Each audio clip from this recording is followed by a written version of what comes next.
Hey everybody, welcome back to episode 3 of the Nerdcast. My name's Beta. My name's Jesse. That's a good way to start it off. It's a perfect way to start it off. On a bad note, it only get better from here. Welcome back to episode 3. Hope you enjoyed episode 2. And if you haven't, it's okay. It was okay. It was still a work in progress. Hope you eat a lot of turkey. If you know me, I definitely did. So what have you been up to, buddy? Just car-related problems, getting those fixed and situated. Yeah, well, we all seem to have those from time to time.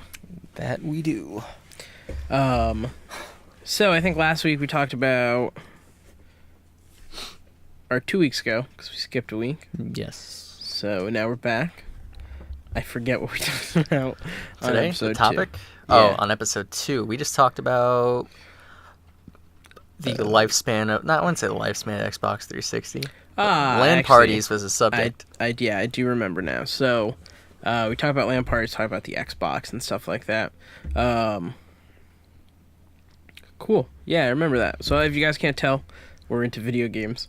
And I texted you, or talked to you, but I told you we couldn't talk about it until today. So that was 2 weeks ago. That was... The topic I said was, do you think video games are making us stupid? Stupid. Okay. A lot stupider. Stupider. See, I thought you were just going to go dumber, like you originally told me. Nah, stupider. Well, stupid, dumb. They're all the same. Yeah, or it could be also vice versa. Do you think we're already stupid and we're making video games stupider? Yeah, I gave you 2 weeks to think about no, this. and I looked this up. Like I kind of came up. I came up with like some good. I wouldn't say counter topics. There's no counter arguments, man. I don't know what you're talking about. And maybe that's just a poor choice of vocabulary. You don't even know what stance I'm taking. How are you gonna have counter arguments? Okay. Come on, don't put me on the spot here. We're recording. We're on the spot already. This is it. So, I wouldn't say video games are making us dumb, but I looked it up, and there was one article I was reading where it was saying how we utilize our, I guess, more of like memorization of like certain levels and how we can speed through them, or in most cases, like sure, I mean like your a layout of a map in your memory. Yeah, right. But like it utilizes that more rather than there was a word, I can't think of it. So to me, right, rote memorization is something that you use no matter what. So if you never played video games ever, you would still use rote memorization to this day for tons of things in your life, whether it be your route to work or just like the town you grew up in as far as knowing where to go, or even just like the exit strategy for your house or that kind of, you use memorization no matter what. Along the lines of that, it was also saying because of that, it creates a lack of spatial awareness. And in a sense, it kind of makes sense. Right? Because if you think about it, like you said, a route to work, you're gonna just kind of get there, and it'll kind of just like flash by like nothing. Like 1 minute, you're like, okay, I'm leaving my house, and then like... I don't think it'd be a lack of spatial awareness. I think it'd be a lack of I guess, like, looking at your surroundings or looking past your routine. It'd be like you don't break your routine as much. Okay. I guess. Yeah. Because I feel like I go to work every day and I drive pretty much the same way every single day. That doesn't mean I don't know that I could take another road to go to, like, North Carolina. Or, like, if I keep going down 95, since I'm going north, I could just end up in Massachusetts. Like it's not that I don't know that. It's that I just take the same route every day. Right. So I think you would still have spatial awareness because I think that's also part of it, right? So if I'm on my way to work and, a bunch of people had this up here with the snowstorm a couple weeks ago, that they had to find other ways home. Right. Because everyone took one way, and it was full of snow and accidents and everything, and you got to find another way to work. Now, people know other ways. Like, it's usually, they're not just, like, stuck in one way. So, I don't think video games would necessarily help or hurt with that. If anything, I would think it would just get you in a routine, if anything. Which isn't necessarily a bad thing. No, I wouldn't. To some people, it's a good thing. I think that's personal preference depending on the way that you live. I really think it depends on also.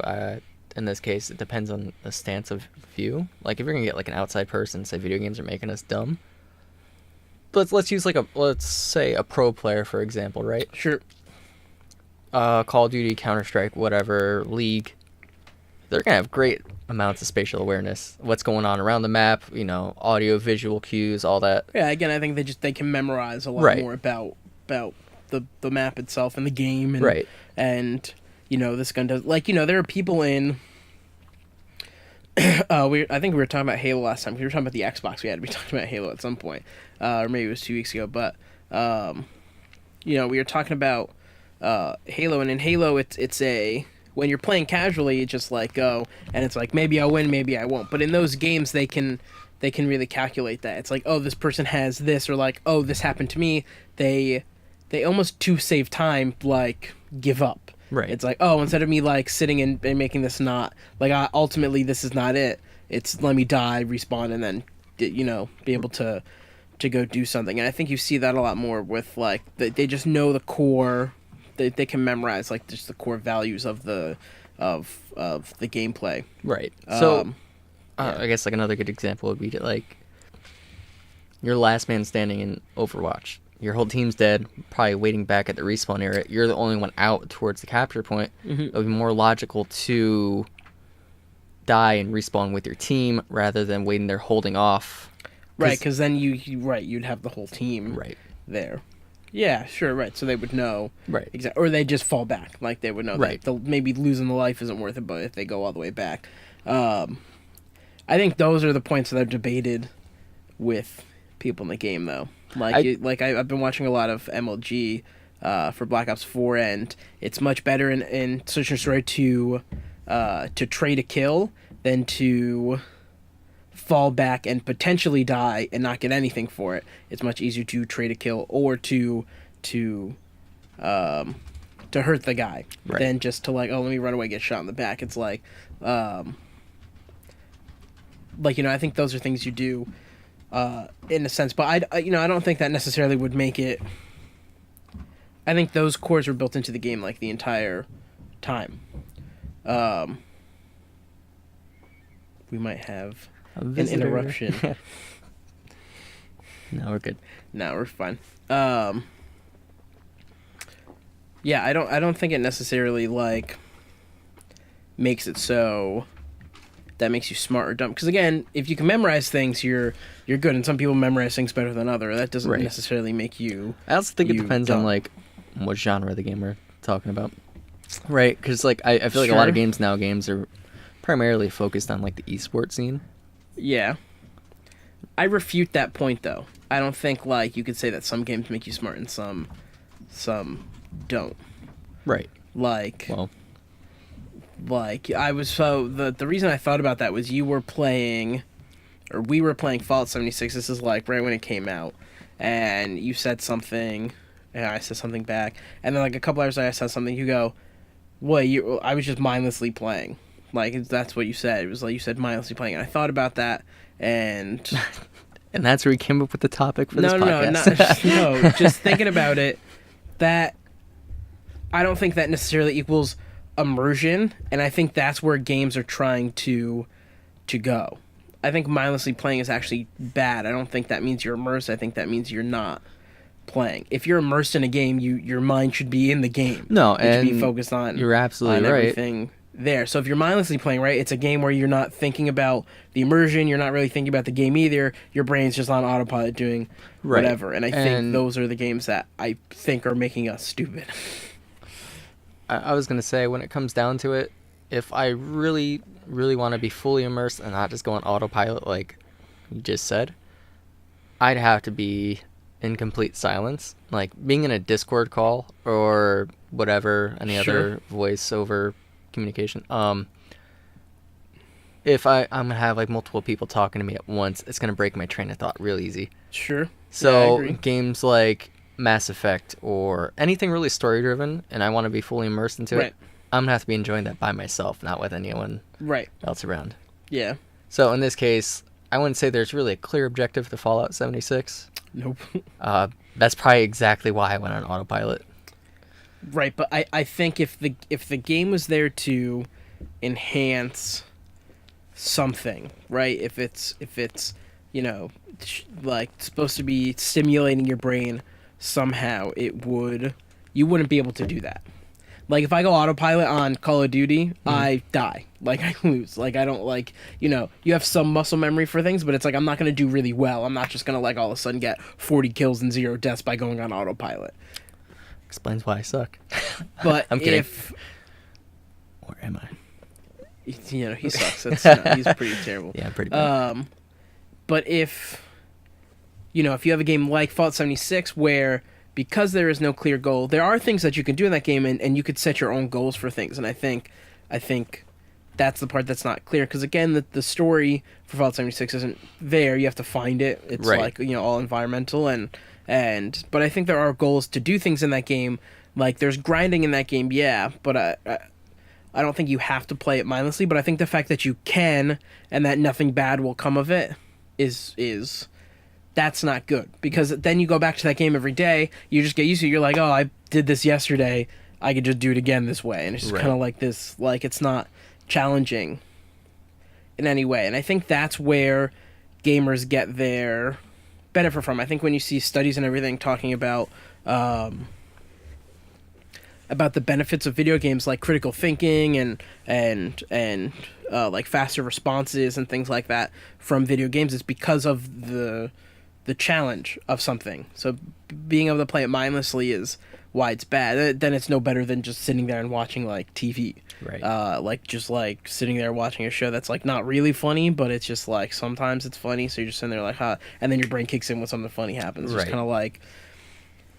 But I think that trend is like happening. I think like and I think I don't think it's all there. Like I don't think all video games make you stupid. It's obviously a clickbaity title and question, and a very subjective question. But I think a lot of games are trying to go into that. But I think games are trying to break that too.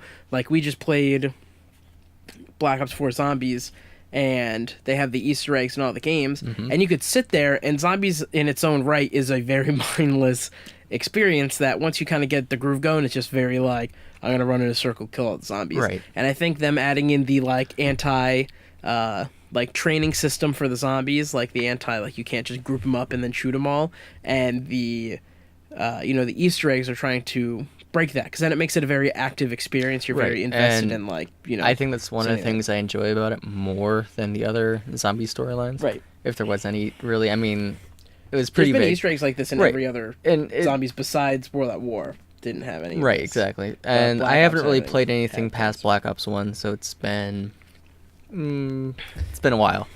Sure. I'll say. And the only time I ever played the DLCs was when I got them illegally. The Black Ops DLCs? Yeah. Yeah, so I don't think, because I think that's where they started developing that, because Zombies was fun and an active experience when it first came out, because every map was new and different, and it was, I just want to beat my friends. But at some point that just ended. It was like, oh, this is boring to just sit here and just, like, there became that system. It became like, there were people that were really good that came out with the system of just sitting there, and they could get to whatever round they wanted, like, Pro Syndicate, who was a really big Black Ops zombie player, and he plays all the zombie stuff now too, but I think like he got really big from Zombies. I think at the time he had the max round, which was I think it was 115 is what he wanted to get up to, or 155 or something like that. 115 would be the joke, but I think it was like it was somewhere, and he just showed off when he was on that round. It was like playing round 116 or something. He showed that he was on 115, and then he went and he played 116. And I think he said he had to keep his console on like when he went to sleep or whatever, because it just like took a long time, because there was no I mean, the only thing really there's then like is no just limit. It was separating- just they were right, just it's adding more zombies and everything. It was just Right. like that was it. So he showed that the system was just like you run around. On that specific map, it was a theater was the main part of it, and he just would just run around the podium, in the podium, middle yeah. of the theater. You would activate there's a turret on the podium, or he'd run around the back too. Like he'd run basically along the wall, and then you could cut across and stuff to get away from things. And that was it. If you really need to get away, there's a teleporter on the stage that you could take too, and then just kind of go around and restart it. There's a gun on the wall while you're running around. So he literally just showed, he was like, you never run out of ammo. You basically have unlimited points just from shooting the zombies with this non-pack punch gun that you can just keep buying off the wall because you got points for every bullet that hit them. Yeah. So it was literally just like unlimited points. You made your money back really easily. And then you would just buy the turret, and that was, and he was just like, that's why he stopped. I think he was like, I could keep going and going, but he's just like, it's not, it's done. It's like, there's nothing that's going to break it because it was so rudimentary. But again, at the time, that was new. But once you figure out the system, it's like, oh, this is just boring. It's like, of course I could get up to this round. There's this system in place now, and it's just like, Right. you know. So I do easy. think it's pretty cool that, like you said, they added countermeasures to the game to kind of keep you more focused and aware of what is going to happen. Yeah, I think kind of break overall it's up better. the- I think it's... I think it's probably a little too random, and they're like too twitchy, because if I wanted something that was so reactive, I would just go play multiplayer. Right. Like, and if I just wanted to, like, you know... but I think it keeps it challenging. Like, obviously with this one, there was a bunch of zombies people from the very beginning, from literally day one, that said like this was too hard. It was like a way too hard experience. Like people were getting to round 11 and it was like impossible to get to round like 12. It was just like, it was so hard. It took so much effort, and it would just make you like, you know, so mad, especially since they took out, there was a perk that gave you extra health in zombies. Especially since they took that out of this game, it was just like, and they were like, oh, okay, yeah, this is hard. I think it's because the zombies were, you know, from watching all those streams from day one, like before the game was out, it was like they all got to play like 15 hours early or whatever, Right. so they all just played zombies, and they didn't release the Easter egg until after midnight, so everybody could do it if they wanted to figure it out. Right. But yeah, I think they listened, they realized it was so hard, and I think they didn't realize that changing the way that, like, these people play zombies for a living, Right. and it was, you know, it was crazy hard. It was like, so what's that mean for everybody else? Like, you're getting around 7 and die? Right, I think the and like first you day said- we played, we died Right. on, like, round 6. Yeah, no, and I agree, because like you said, this is their, I guess, more or less profession, especially if they're a YouTuber. They're gonna have Sure. more of a input on how the gameplay is affected rather than the average person. Right. Yeah, and I think it was, also, it was them. Like, I think Treyarch listens to them. Like, Treyarch actually, I think, really enjoys their feedback, and they always have people like invited out to like play those things beforehand, just to like see what their opinions are and to make videos of it for everybody else. It's a good marketing strategy. But yeah, I think they realized it was too hard, and they were like, "Oh, okay." And then they tried to, and they're still making tweaks, making it easier. Like Right. I don't think they've made one tweak that made it harder. It was just like, you know, it was definitely a lot. But I think that also says something about us, which is also what made me think about that. Is that, you know, 20 years ago there were games that came out in Japan, like big titles, like different Mario games and Legend of Zelda. was there a Zelda game that came out in Japan that didn't come out in America? Oh, Sorry, that's what I meant. I wouldn't say that specifically. There were games that would come out in other countries like Korea and Japan, and they would not release them here because they were too hard. Oh, They were like, these are too hard for American audiences, and you know, there were no, you couldn't patch it in the middle of the No, game you're coming right. out, so it was like, we're not changing it. It's This funny is- because now that you you know. mentioned that, that kind of gave me the idea of that's why they made guidebooks. You know, I mean, obviously, Yeah, because they couldn't badge it. Right. They were, yeah. I mean, it's a good point. A lot of times the guidebooks came out at the same time, though, so Oh, like they well. wouldn't, you know, because if they knew beforehand, they should just beat the game. maybe I was just They too made it young easier. to But also, I maybe think like realize Mario that. games, stuff like that, didn't have difficulties. Like you couldn't choose your difficulty. No. Like, a lot of Japanese games don't have like easy, medium, hard. Right. It's like this, and then if you beat it, it's like, oh, super death mode. Like Right. it's like, oh shit, like super death mode. How am I ever gonna do that? I think. And you could import that, like all those games worked on most of the consoles that you would import. Like, it wasn't like region locked or anything like that because there was no Wi-Fi. They couldn't region lock anything. It was like, oh man, I really want Super Mario like Fancy Time 2, and it only came out in Japan and not, America. I can't remember the actual name of the games because there were a bunch of them. But you could import them. You paid like $100 for the game, and then it would get there, and you would play 2 levels, and you'd be like, I can't beat this. Like, I can't. It's just like, it is too hard. But I think them catering to that makes it so you don't because there's something about beating those levels and beating those games that help you. It gives you like the exercise in rote memorization, and it gives you the the exercise to try new things, and even just like the exercise of I failed, let me step back and come back later, like that kind of thing. Right. America gets really mad at video games, but I think it's something that you still like need. I think it's like, oh, this is hard and that's it. I think people rage more now than they did back then because everything's so easy. So if you can't do something, you get even more mad. Right. It's like, they should make it so I could do this. They should make this so this is easy. And it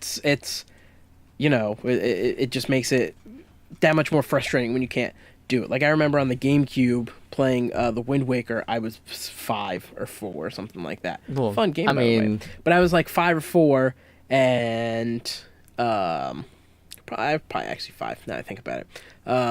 Playing on the GameCube. We only had one. It was just the GameCube in the living room, and that was it. So everybody played it, like me, my sister, my dad. So we'd take turns. I definitely played the most. Like, Kim was interested, but she wasn't like that super into it. And I think she had a DS at the time too, so it wasn't, or like she liked playing Game Boy better or something. And so I'd play the Wind Waker a lot. And my uncle would come and he'd babysit us. The one that lives in California, he'd come babysit us, and he was a big fan of Zelda from like the 80s or the early 90s, whenever it first came out. And so he was like, oh, like, he watched us play, so when we go to bed he would play it. He would get way farther than us because he was like an adult, but he also got like Zelda, and so I would play it, and my dad would see me playing, get past the levels, he would go into his save, and he would get frustrated because he couldn't figure it out, but I could. But even like, he's 30 at the time and I'm 6, right, and I could like figure stuff out too, but also I couldn't. Like, there was stuff in that game that was just really hard, and I couldn't. I had to think about and figure out, because can't look it up either, because there's like barely any internet back then. Regardless of it being, I tried to play. I didn't play Ocarina of Time until I was at least 17. It didn't come out too much after that though, or too much before that. Ocarina of Time? Yeah. That's a very old game. That was on the N64. Oh yeah, I think I'm yeah, sorry. Yeah, so I didn't play that, and I tried to stay spoiler free of guides, because I wanted to like get like the full effect of like how much harder the older games were. Oh, I did play. Actually, I did. And I there's just some parts of the game where I never would have figured out if it wasn't from the help of a friend. Oh, yeah. So it's like there's things like where it's like you gotta go activate the shrine, become adult Link or become child Link, and it's like you're just jumping back and forth constantly. Yeah, right. And I would say in similar situations, Breath of the Wild is still kind of hard, but not really. It's kind of scaled down. Right. But I get what you mean. It's like as they're kind of catering to the audience where it's more appeasable. Right. Well, that's my next point is that the new games know that that's just capitalism. Everyone wants to get as many people to purchase their product as they possibly can. And video games are so mainstream now, and they're so widespread that you want to try and get as many people as you can to be accessible to the game. So, games like Skyrim and Fallout, now Fallout 76. I was gonna say, are we gonna like talk about Bethesda? But Breath of the Wild, even games that are Assassin's Creed, I will say, actually still kind of kept like its kind of trickiness. Like it changes. Like, some games are way easier than others, and some are way harder. But I will say the first Assassin's Creed was by far the hardest freaking game when I was like 11 that I ever played, because it was crazy.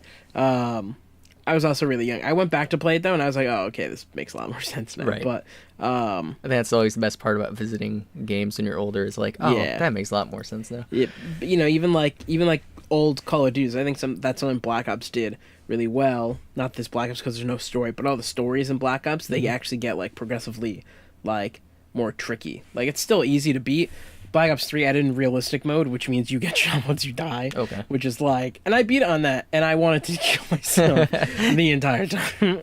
It was not fun. You could do realistic zombies mode, which I think is one hit as well. I think it increases the damage though, if I'm not wrong. So it's like, yeah. I get what you're saying. I think in realistic mode I don't remember if it increases the damage on Black Ops 3, but anyway, yeah. So they added that, but like Call of Duty 4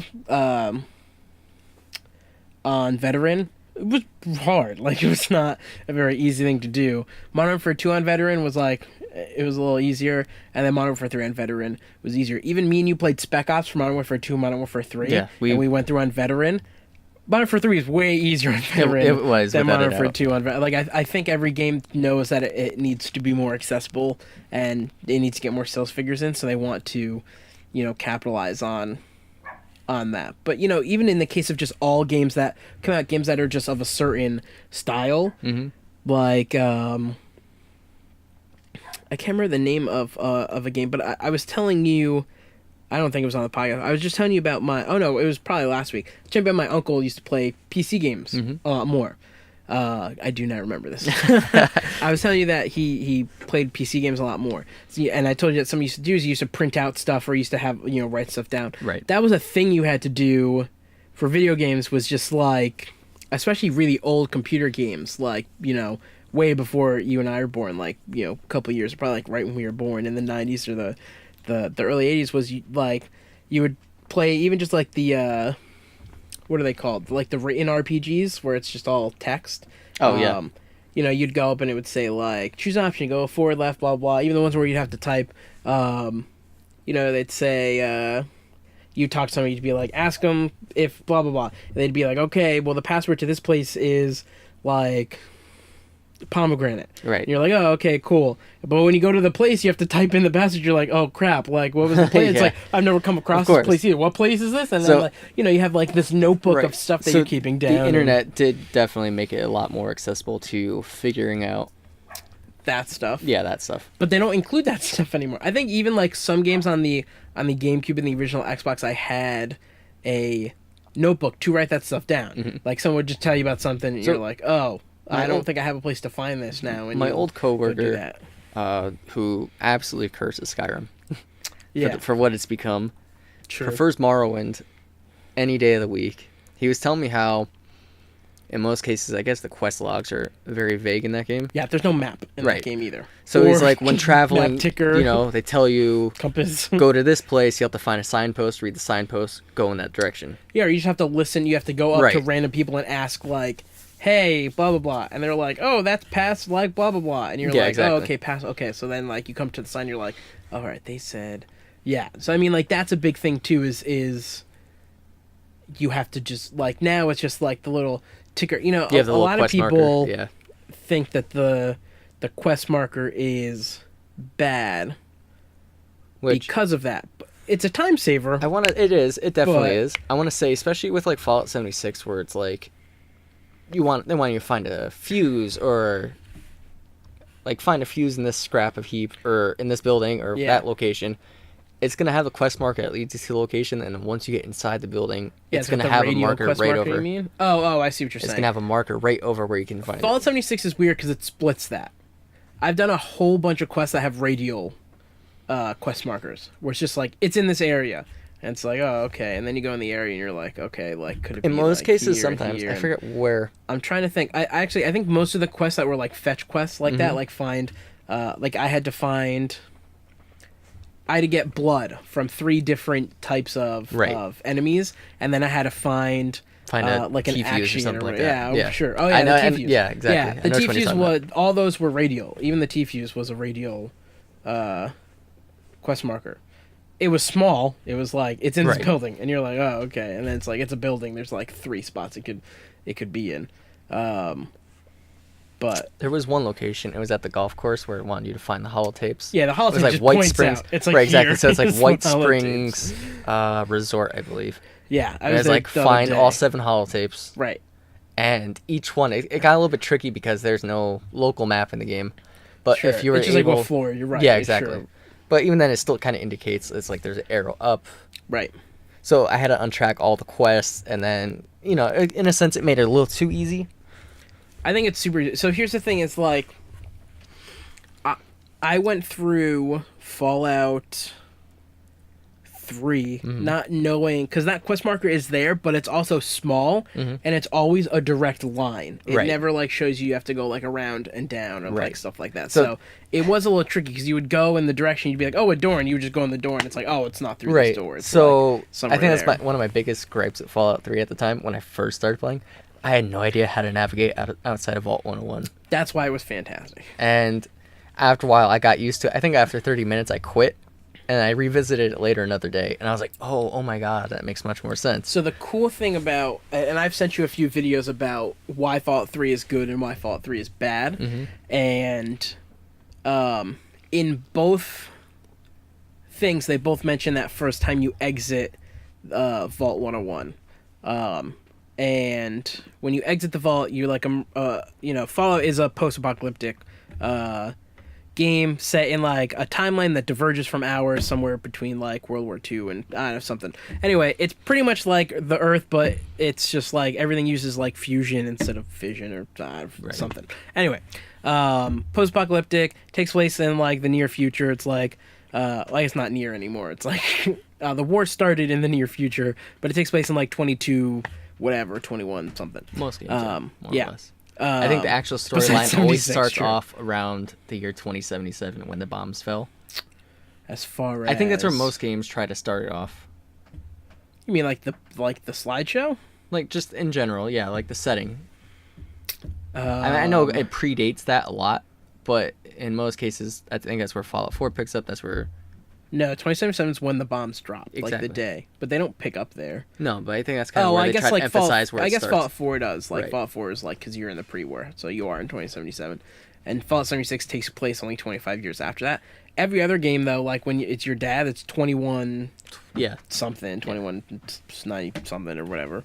And New Vegas is 21 something.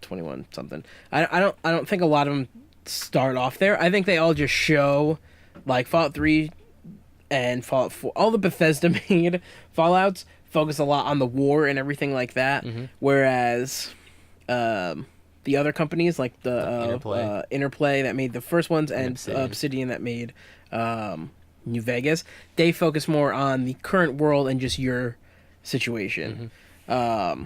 So I think Fallout 3 just showed, like, you're in a wasteland that starts blah, blah, blah, and then they don't mention it ever again. So I think... I think that's up for the person to discover, which in most cases it gets skipped over, but... Yeah, there's not a lot of pre-war stuff in Fallout 3. There's not a ton. New Vegas has some, because the character, like, the main... one of the main characters in that game is a pre-war person that turns himself into just like basically plugs his mind into a computer. Right. And then Fallout 4, there's a lot of pre-war stuff because you're a pre-war person that was just like cryogenically frozen. But I think Fallout 1 and 2, you don't really ever see that. I think Fallout 1 starts off, it just tells you that there's a war, and then it's like, and you're in a vault, and it's 20 whatever, like, 21 whatever.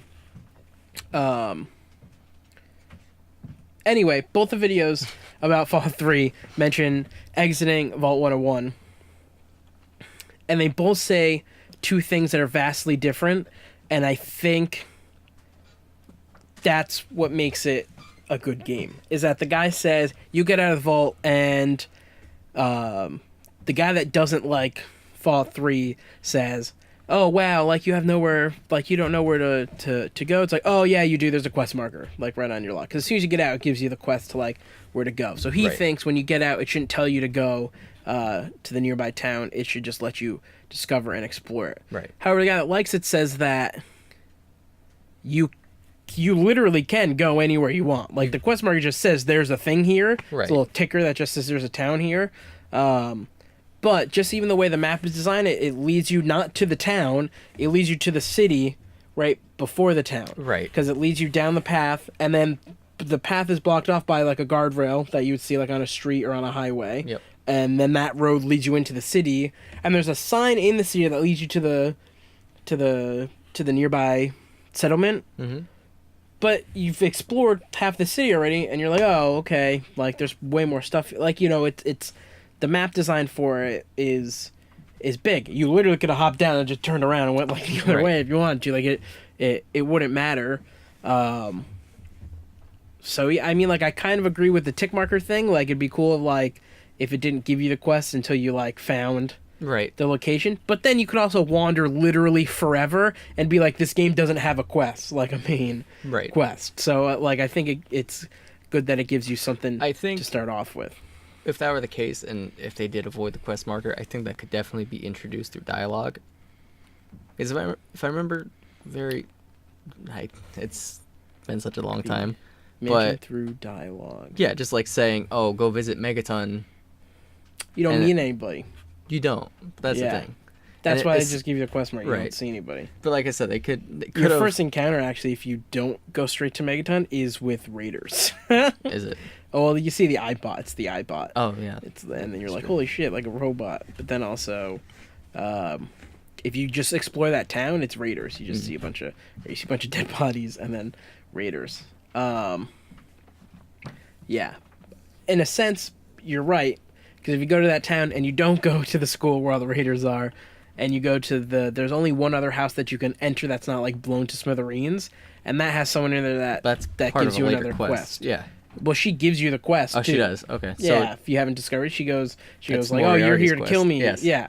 And it's like, I don't know what you're talking about. And she's just like, "Oh, you're not here to kill me." It's like, no. And it's like, oh, okay. Yeah, this guy wants me dead. And it's like, oh, okay. Well, it's like, hey, if you give me half your caps, I'll tell him you're dead. And then she's like, okay, he's in Megaton or whatever. Right. And it's like, oh, okay, I can go. So, it does that. I mean, like, if you don't know you're going to Megaton, if you didn't, like, go and look at your journal and everything, like, you wouldn't know that you're going to Megaton or, like, that it's the surrounding city or whatever. But, I also think that, I think the other way was cool, but it's also just way too much time. Like, I think the reason that we have so many video games now, and these video games are such big productions, and you're getting so much more, like, stunning visuals, and you're getting these consoles that are way ahead of their time, and like, PCs are way ahead of their time. Like, you're getting all this stuff that is getting, like, crazy photorealistic, is because they can sell these games to a lot of people. Like, yeah, a mass audience, yeah. Yeah, and I think they could bring it to be more challenging, but I think they could do that in a way that's like Call of Duty does it, where it's like you could play on easy, or if I set this on hard, you should just not tell me. And it's like, that would be way better. Like, there should be a way to... you can disable your HUD, I guess, but it's not like... It should just be like, I want to play this on realistic mode. So I think that's like, the one thing I gotta say I did like about Skyrim, is when you weren't in combat, it kind of did, minimize as much HUD elements as possible. Aside from the compass, they still kept the compass. Oh yeah, you mean like because it fades away? Yeah, yeah. And I think that was pretty cool. Yeah, and that game was very like visually stimulating. They really wanted you to see like the world. Right. But I think the problem with that was, here's the way I play Skyrim. Right, the first time I played it, I walked and then just started to fast travel everywhere. It was like, whatever. But as soon as I discovered there's a carriage that takes you to the 9 holds, so I didn't know it's just that. like. I didn't know that there was a cart right outside of Whiterun that could take you directly to Riften. Yeah, I think out of 5, I think 6 out of the 9 holds, there's that carriage, or 5 out of the 9, there's the carriage. Me being me, I saw there's a quest marker on the world map. I kind of took it upon myself. I was like, oh man, I gotta run all the way over there.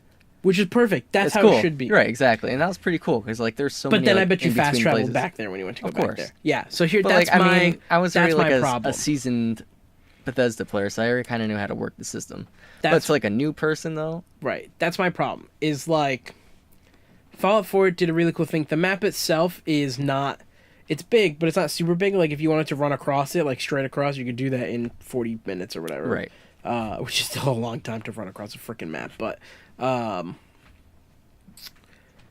I'm much more of a fan of them disabling like if you play survival mode, it makes it more realistic. Like Fallout 4 added that in. It was like, I want to play a realistic version of this game, and it was like, here's a realistic, as much as it could, realistic version of this game. Right. You have to eat, sleep, and drink. The more like you sprint, you actually get tired. Like you get hungry and tired faster. There's no fast travel. You have to walk everywhere. And I think that's actually pretty cool Better because, damage. I got so bored of playing the main vanilla game. And when you told me about that when it was added, I think I easily clocked in like another 70 to 100 hours. Yeah. And I think I majority have of that time 400 was or spent 500 running from location A to location B. That happens.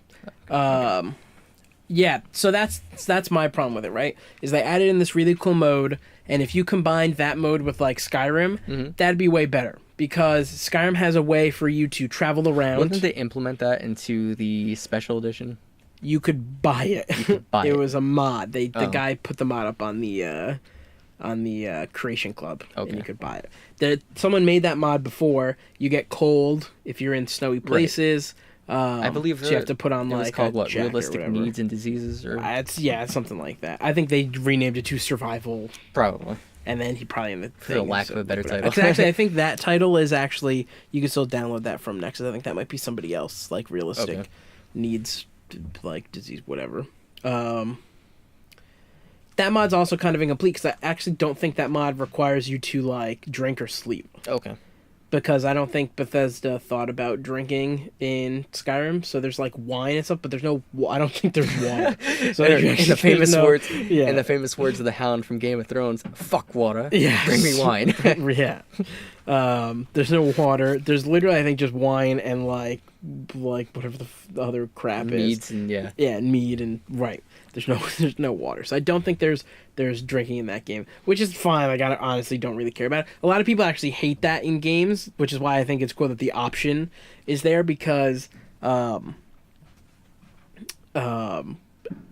people like just being able to run through the story and do whatever and fast travel and that's it. They care about the story, and then some people like playing and having the challenge as well as being able to kind of do the story because it just adds to the immersion. So I think if they had vehicles in Fallout 4, it would be way better. Because, like, not being able to fast travel sucks. Mm-hmm. And while I hate the dude in the carriage in Skyrim, they should take him out. Having horses is way better. If they just gave you a horse at the beginning and didn't have the carriages and didn't have fast travel, that game would be 1,000 times better. Mm-hmm. Like, way better. There's so much stuff that you miss. There's so many, like, random encounters that you miss. One of the videos I sent you about Fallout 3 was that was the guy really liked Fallout 3 and he thought it was a really good game. One of the things that he said was he played that game like endlessly. Like he played that game for 200-300 hours, and when he went back to do that video, he was discovering random encounters that he had never seen before. Right. Because he decided that he was like, oh, let me not fast travel, let me just like walk around instead. Right. And even till this day, there's still things, always something new. I think I went through all of Fallout 3 and its DLCs in about 60 hours. And if I were to launch it today, I'd still probably see something new. Yeah, so here's my thing about Fallout 3. Is I got Fallout 3 probably a year or two after it came out. Actually, no, it came out 2007, right? 2008. Yeah, 7 was Oblivion, right? No, that was 06. 6. Oh, yeah, nothing was in 07. No. Call of Duty was 07. Yeah. The original Call of Duty 4. So I got good times. Fallout 3 on PC. I bought it at Best Buy, the physical copy. Yeah. At the time. So I got mine in 2009. Yeah, so I started playing in 2008. 2008. And I got it at GameStop. I played it on the 360. And I got it. I went home. Went to GameStop at like 6 o'clock. And I started playing it. And by the next morning, I had beat the game. I didn't play all night either. I went to bed at like 10 o'clock. So in this case, you just did a straight main story. Yeah, that was it, because it didn't like... right. Like, I was level 8. I beat the game, I was level 8. Oh. That was it. And I was like, oh, that was kind of short. That sucks. Like, that was pretty dumb. So I was like, oh, all right, let me try again. 'Cause I don't think I knew it was the end of the game when I was doing it. I think I thought the Brotherhood and everything was so cool, and it was such a cool con. 'Cause I hadn't played... I'm probably too young to play Fallout 1 and 2 and Tactics and everything. So Fallout 3 is my first game, especially because I didn't have PC either until 2009 or 2008 anyway. So I played on console, and that was the first one that was on console, if I remember correctly. Yeah, so I just went through, and I had the other quests, so I was like, oh, let me just, like, do this quest. Because I did that with Borderlands also. Like, I would just get the main quest, and I would go do it. And then after I beat it, I was like, oh, that was short. All right, let me do, like, the side quests and everything like that. So I restarted the game, or I loaded back to, like, level 6 or something like that. Because I didn't make a lot of saves either. Because the only other, like, RPG I played was KOTOR on the original Xbox. And just the way that's run is way different. Because you kind of get all your quests and they categorize everything kind of by world instead of by like Fallout, which is like you're just on one world, right, and it's just kind of like, so it's way easier to manage, like do multiple quests and everything like that. It's just way like a way different experience. So yeah, so I went to restart it, but KOTOR also didn't really have you save that much either.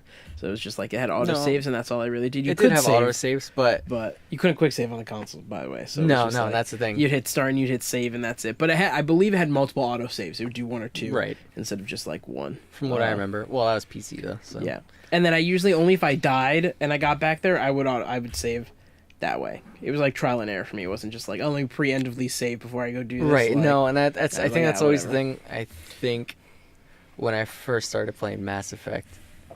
And I feel I like don't think I saved a single time. Really? I feel like the game was very unforgiving.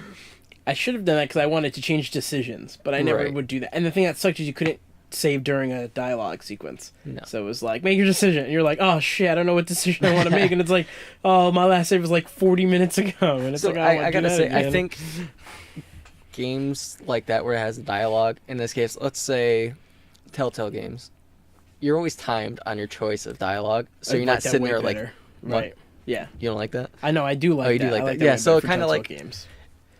It gives you like an on the spot kind of like an on the spot choice. Yeah. As to where in Mass Effect you can kind of just sit there. So those games make an assumption when they do that though, and they make the assumption that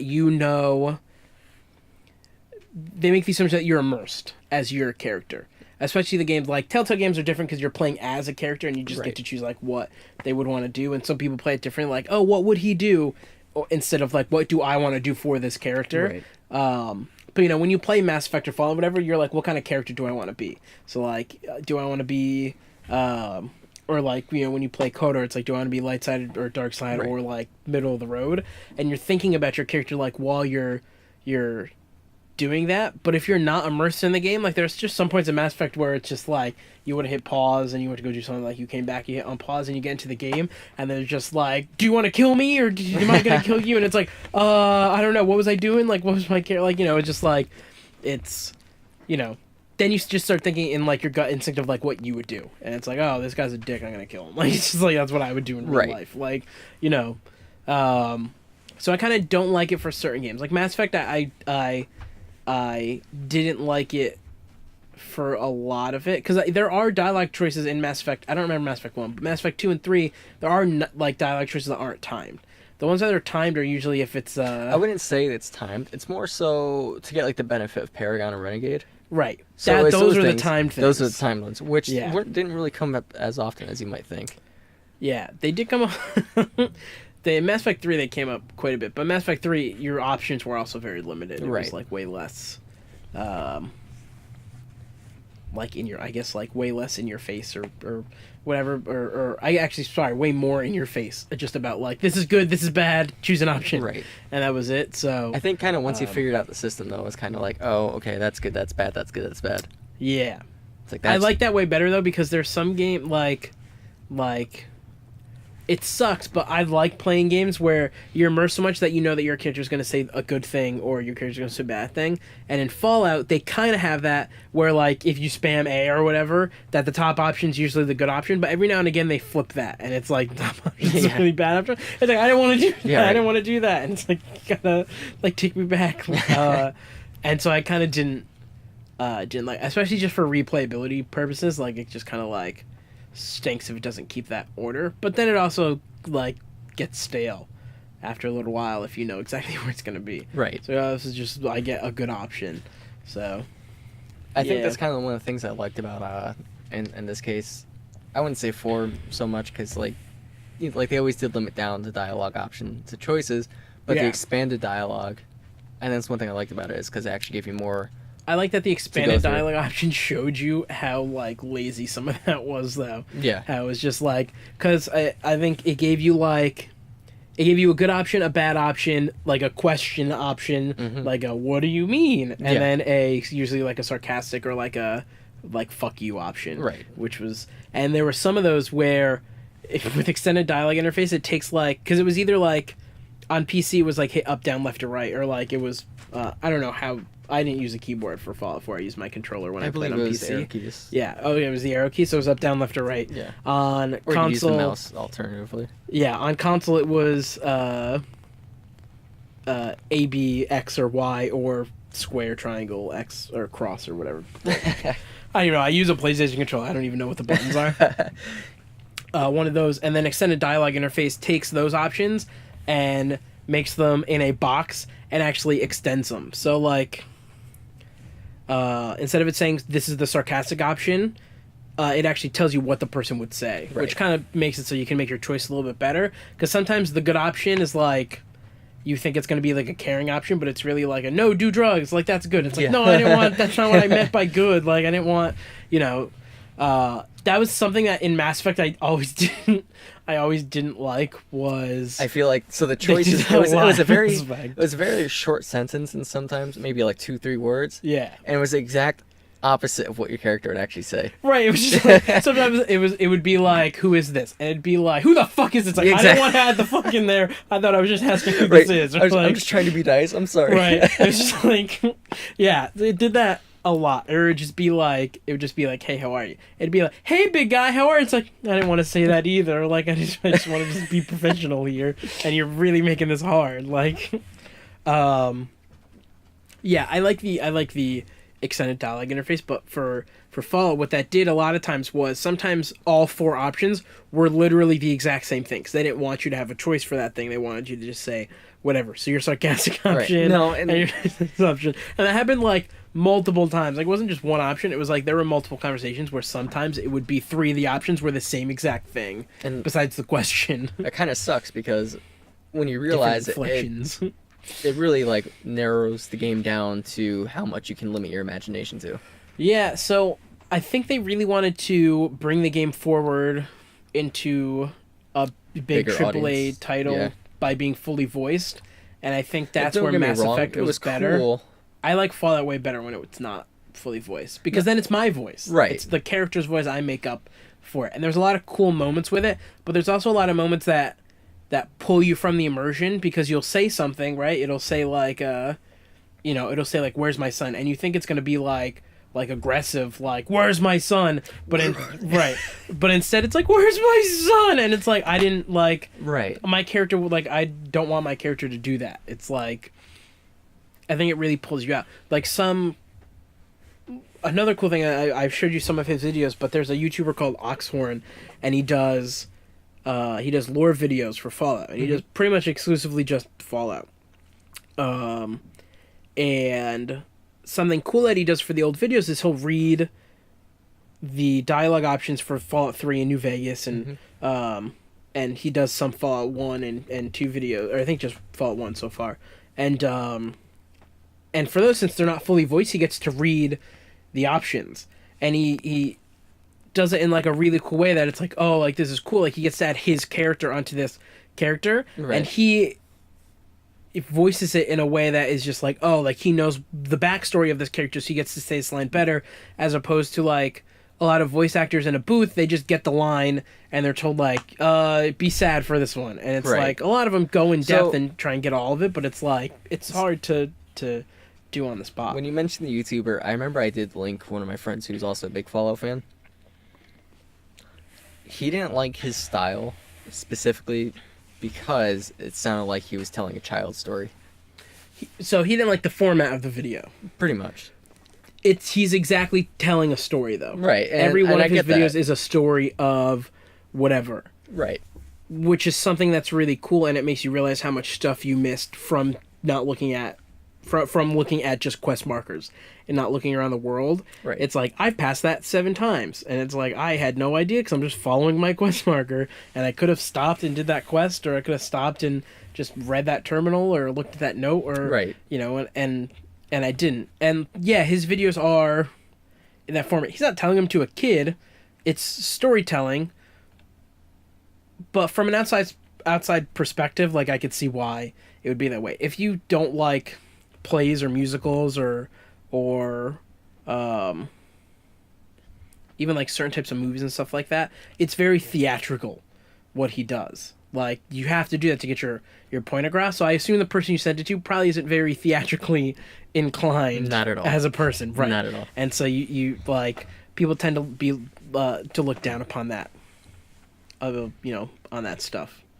But I mean, you know, it's not necessarily a bad way of doing it. And he just passed 1 million subscribers not too long ago, and I think Good for him. yeah, I think it's a cool. That's a cool milestone. Format.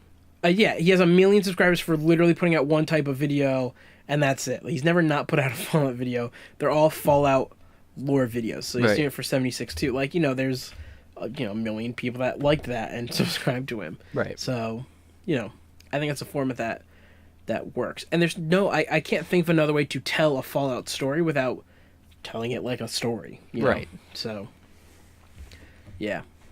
But I think that shows the work that goes into the game, and I think that stuff is there but optional. But I think it's so limiting in a sense, because you want a way bigger payoff for things like that, and you don't get it in those games because the game's made for the main story for the mainstream. Right. With Bethesda So- games or you know, even games like Shadow of Mordor, like I'm gonna use like my friend Phil as an example. yeah.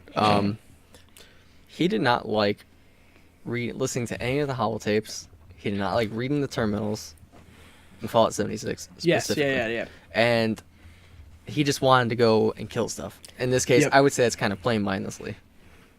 If your objective is just to go kill things, or in this case, you want the power level through the game, Yeah. I wouldn't say it's, you know, more or less playing mindlessly, but I think mindlessly is really like you could literally be watching a TV show and that game is going on in the background so, while you're like doing RuneScape. it. Yeah, RuneScape is Like a lot of skilling. a lot of involved. MMO games are like that. But Yeah. when it comes down to it, there's payoff for that in the end. But I would say MMO games are like difficult in their own right because the grinding is the experience you're paying for. Like you're paying to. Right. Yeah, most MMOs aren't like, we have this really great story. It's like the story's there optionally, just like the Fallout 76 story is there optionally. But you're paying for like the grinding and the leveling and the looting, and like that's what you're paying for that game. You phoned down. I dropped it earlier. It's okay. Right onto the pavement. Yeah. So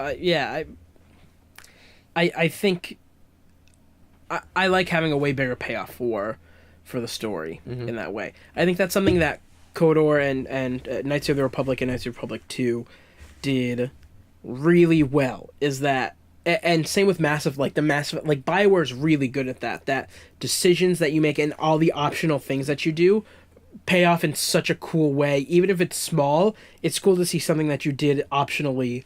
So pay I think off. that's the one thing I did like was there's decisions, very small decisions that would carry over across all 3 games. So I remember correctly, That was a cool feature one too, that, fan, like, you there's had like the a game, fan that would Go out. you know, you'd meet him at like the Citadel or something, and then you meet him later in Mass Effect 2 at some other location. There was so you can choose in Mass Effect 1. There are like 2 characters, like Ashley and a dude. It's like you can choose. Yes. I forget what the other dude's name is. I know exactly what you're talking about. It's right at the tip of my tongue, but I Yeah, can't think and of it right now. he is in Mass Effect 2, and I believe he's They also can in carry Mass over. Effect. They can carry over depending on. I believe it was Mass Effect 1. They all So everyone links back to Mass Effect 1. Yes. My point was you talk to the girl once, and then you have to choose if you save her or if you save the guy. Mhm. I have no idea who Ashley. I think it's Ashley. I have no idea who that character is. I talked to her once in Mass Effect That's 1, it? and that's it. Because she She was died. She she died. was always my Yeah, so choice of you character chose that to I kill kept the other alive. guy. Yes. But It's what's just cool like, you about know, that I is think that's cool. there is a little Easter egg I think it was in one of the cutscenes, you could see a very faint shadow or silhouette of the character. I think it was like during some scene. I don't remember exactly. In which what do you mean? So like if whoever you sacrificed, they're alive. Mass Effect 3. Oh, sorry. Spoiler. So whoever you sacrificed, they're alive in Mass Effect 3. Whoever you killed is alive. Huh? Whoever you killed, I wouldn't say they're not alive. Yeah, they come back. You have to choose to kill them again. No, I did. I don't know what game you played. Mass Effect 3. Yeah, you had to choose to kill Ashley again. Because I chose Garrett, or whatever the frick his name is. Gil, I have no idea what his name is. I also didn't go around with him either that much either. So I usually went with Garrus and who's the other like big dude? Rex. Yeah. Yeah. And then whoever the other guy was in the third one. Yeah, it was another race of that kind. I went around with them. It's usually. so sad. I played these games for so many hours, and like now that we're on the topic of it, I played them a long time ago. It's also something cool with Dragon Age. Dragon Age is also carries over decisions like that. Yeah, it's BioWare. Sorry, yeah, that's what I wanted to say. And I was gonna say that's one thing I do like is so BioWare had more time to come up with a system like that, and how the voice acting worked and the dialogue worked, as to where Fallout kind of just implemented it really late into its lifespan, where everyone was used to like one way. Sure. So, I think BioWare just had more time to work on to refine their system, as to where Bethesda. BioWare has a cool system though in place. On top of that, that Fallout could have implemented pretty easily. Right. And you can select your choices when you start a new game. Right. You probably didn't have to do that. No, I didn't, because I always chose to import your character. Our friend Nick always told me, he was like, I don't play the first Mass Effect. I skip right over to the second one, and you have the option to choose. Yeah, what happened in the first one? Yeah, exactly. I played the first one. I thought it was a pretty cool feature though. Yeah, Dragon Age had that too. So Dragon Age had, so Mass Effect though is one continuous story. So that is probably the coolest aspect of that import, like method. There's been a few other games I can't really think of that aren't BioWare games that have like an import save kind of thing where you could just like import your character over. I can't really think of them. They're not like big games and they weren't huge story games. Mm-hmm. So Mass Effect, it makes a lot more sense to import your character because you got a lot more nods to it. Like, there's a lot more stuff that is very prevalent in your main story. Like, something you did in Mass Effect 1 could severely impact your Mass Effect 2 game or severely impact your Mass Effect 3 game. I just thought of a game. Yeah. The Witcher series. Yeah, Witcher lets you... So 2, I think it was just 2 and 3. I don't know about 1. I don't really play 1. So I know one small thing would be getting drunk and getting a tattoo on your face, which carried over to the third one. Yeah, from the... So that's pretty cool. But Dragon Age 2, you could import your character, and the cool thing about those is you can actually see, like, a breakdown. Like, there's a... if you hit New Game in Mass Effect 2, and it tells you to pick your stuff from Mass Effect 1, it's very, like, light stuff. It only goes over the main things. Right. It's like, did you kill the council or not? Did you kill the I remember that. blah blah blah or not? And did you save this person or not? Like, who did you save? Like that kind of stuff. And it probably was even less or more vague. It's probably literally like, are you a good person or a bad person? It's like, I'm a good person. It's like, do you like guys or girls? And it's like, I like girls. And it's like, all right, you saved Ashley and you're a dick, and then you punched everybody. It's like, oh sweet, like that's but Dragon Age and Mass Effect, there are programs you can download from like Nexus and stuff like that lets you create a save game. Okay. Where it breaks it down even further. It's like, did you discover which characters did you find? Because you could also just not find characters and they just won't be in Mass Effect later on unless they're like super important. But the game makes you find those characters. So there's a character in Mass Effect 2 that I'd never found. So it was like, did this character there was die a couple or that live? were DLC though. So I had all the DLCs. Oh, you did? Okay. But I found the DLC character. I did not... There was a character I did not find in Mass Effect 2. And they were like... I think I looked up... I was like, what's the... I always try and look up, like, what the best ending is. Mm-hmm. Like, to see if I missed any, like, whatever. I just want to watch a video of what it is. Right. And and it was like, in order to get this ending, you have to like make sure this person lives, make sure this person dies, choose this person and this person for that. And all of a sudden I go, I don't know who that person is. How am I going to make sure they live or die? I don't have this person, like, that kind of thing. And that box will be like, I found these people died. This person joined me on this mission. This person joined me on this mission. I made sure that this person and this person were friendly. I slept with this person, like that kind of thing. And it gets way more in depth, and then you can import that character into the next Mass Effect. But, again, that's stuff that you'll notice right away. It's like, if this person lived, as soon as you start the game's like, this person lived. And you're like, oh, sweet, I remember that person, they lived. Like, Dragon Age was more your old character and stuff like that didn't really matter too much. I think if you, like, just went the good or the bad ending, it mattered a lot more. But it was just cool because you could actually see... if you choose the preset ones, you just see one of the characters that was in the first game. And depending on which, like, kind of thing that you chose at the beginning of the game for your last game, like what happened in the world in the last 100 years or whatever, and you're like, oh, we survived, this person won, like, blah, blah, blah, and you see that character. If you import your character, you actually see your character in the game. Okay. Like, they show your character, like, doing something because they lived. Or they show your character, they're like... there's like a picture or scripture about your character because they saved the world. Or if they live, they actually show your character. Like, it's cool that they add all that that stuff. So I think like the little nods to it. Exactly. Cool. So things like that, I think, is always good, especially if you're paying attention to the game. Right. It's always good to have like stuff, even like slight reminders of what decisions you made in the previous. Yeah, I think those games just keep you active about the extra stuff you can do. Every time I went onto the Normandy in Mass Effect, I made sure to talk to every single person to see if there's new dialogue. I always did that. You just do the rounds, and I did that with Knights of the Republic too. You just tedious, check out your people. But it was annoying because it was annoying when nothing happened. Right. It was like nothing happened. This sucks. That's all, Shepard. And it's like you're just, hey, what's up? And they go, what's up? And then there's no options. You're like, oh, right, exactly. Tedious but rewarding.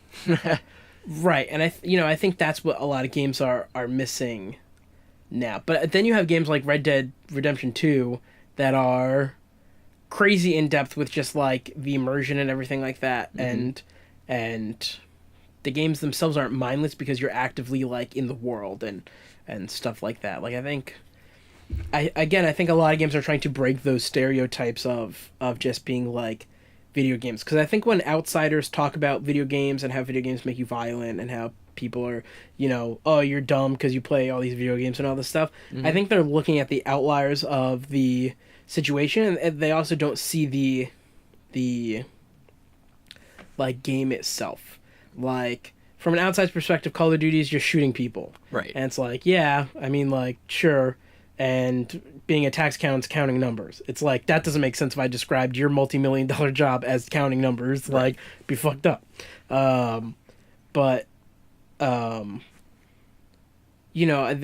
are games that they see that are just like GTA, when it's just like, you're just going around killing hookers. And it's just like, killing hookers, stealing yeah, cars. That's true. That is kind of what that game is. But, in its own right, those are games that you play like socially. Like GTA Online is like probably one of the biggest online games that you could play, one of the biggest worlds that's still going, that they update and everything like that, that you just play socially. Like, that game doesn't really give you any benefit to your to your mind, just besides it's just stimulating and it's fun to play with friends. Right. And then you have games like Red Dead 2 that are trying actively to break that stereotype with like harder missions and like new features about like cleaning grime off yourself by going to a bathhouse and like getting a bath and like killing a character, someone's gonna hunt you down and kill you. Just like it's just like all this all this stuff that tries to keep you immersed and stuff like that. So that's why I asked that question, because it was super subjective, but I think the answer is yes and no. Like, I think your average your average casual video game player probably isn't getting the same benefit as the people that started playing video games a long time ago. Right. Because games now, like, I'm trying to remember the situation it was, but it was like, I forget who it was, but it was like someone was playing something, and it was just like, I was like, oh, you have to like do this to get this, and they're like, oh, how would I know that? And it's like, oh, you play the game and you experiment, and it's just Right. like they wouldn't know that because they started playing video games like 2 years ago, and that's the extent of like their knowledge. So I think it's always good to, I guess, expand your horizon of games, and like, as gamers, I think we already think critically, and I think when we get to those games and everything like that, like it's like when I play games, I don't look anything up. I really try not to No, look and anything I up. Like, with good reason, I get why.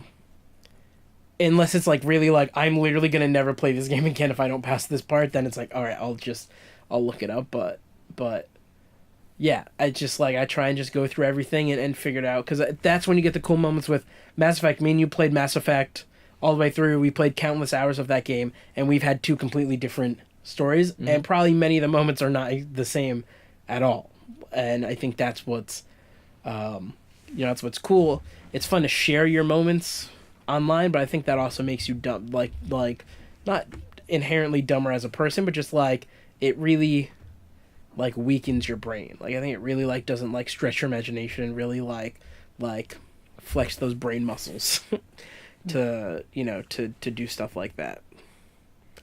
Yeah. It's like what I was gonna just I don't know if we're getting the process of wrapping it up here, but one good thing I think in this case would always be good to implement is just like having a good puzzle game. I wouldn't say, but like Portal's really a difficult game. But yeah, in this case, coming from a big developer like Valve, there's games like that kind of always keep you thinking, like how to solve this puzzle, how to solve that puzzle. Right. Or in this case, there's like multiple mods, which are really difficult. I'm not gonna lie. There's Portal Prelude, which is a community-made mod, which could have passed as a AAA game. Right. That was tough. Yeah, and I think those mods are actually like what keep, like, I don't know if you've done any of the quest mods in like Fallout and stuff like that, but some of those are tricky. Like quests in AAA games now are almost always just like get this and bring it back here, right? And defend fetch it. And grab, yeah, and that's it. They're all fetch quests, or like, I literally think, was it I think it actually was Assassin's Creed either 2 or Brotherhood, but it was literally they were like, this is a listening quest, this is a fetch quest, this is a fight quest, and it was like, oh, okay, so you're literally letting me know there's only like 3 kinds of quests in this game, and it was just like, I get it because they want the game to last, but then it's just kind of like, I think that takes you, like, I think the more time you spend playing a game mindlessly is when you really like start to, like, I don't know, like your brain you don't feel good after playing that game if you play a game mindlessly. Like you really like feel like deflated, and I think I think it's the same reason why studies say that like making your bed in the morning actually makes you a lot more productive person, is because your brain's already just set. You wake up, you're getting awake, you go to do something productive by making your bed, then you go to like, having that morning routine of doing things makes you a lot more productive throughout your day because you've already started on this path of like, doing something. Whereas if you just wake up and it's just like you just sit there like this and like stare at Twitter, it's just kind of like, oh, probably not going to be as productive for the first part of my day because I'm not in a rhythm or in a groove or that kind of thing. And I think video games are the same way. If you just like sit there mindlessly, then like when you go do something else, it's like, oh, I'm not prepared to do anything. I've been staring at a screen like hitting X for 20 hours. Saying early bird gets the worm, right? I feel like that kind of also applies, like you said, sitting on your phone, not being so productive. Yeah. I feel like in most cases, when you're browsing social media, especially early in the morning, there's not going to be a lot going on.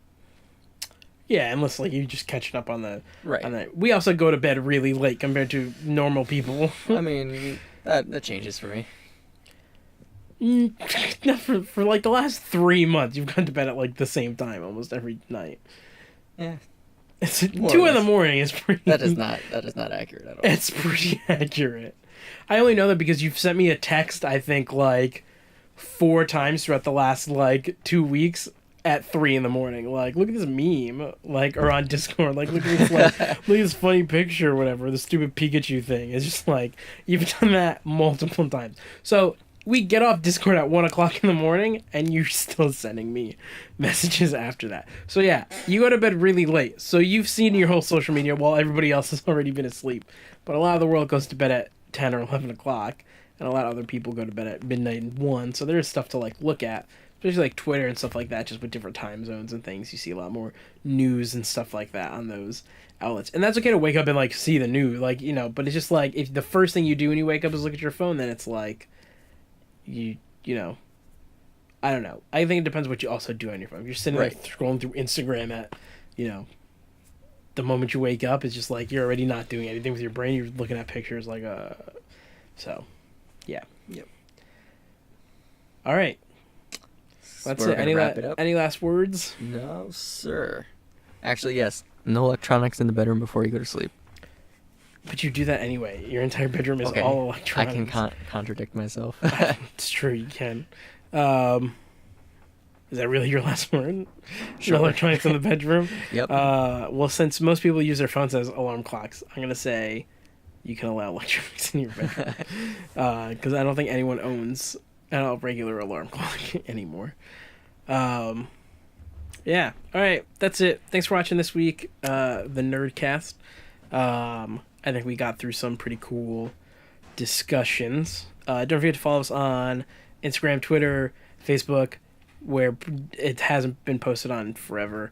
Follow us on Twitch, where we do live streams. Twitch, YouTube. And YouTube, where this video will be posted. Subscribe on iTunes if you want to listen to the audio version of this podcast.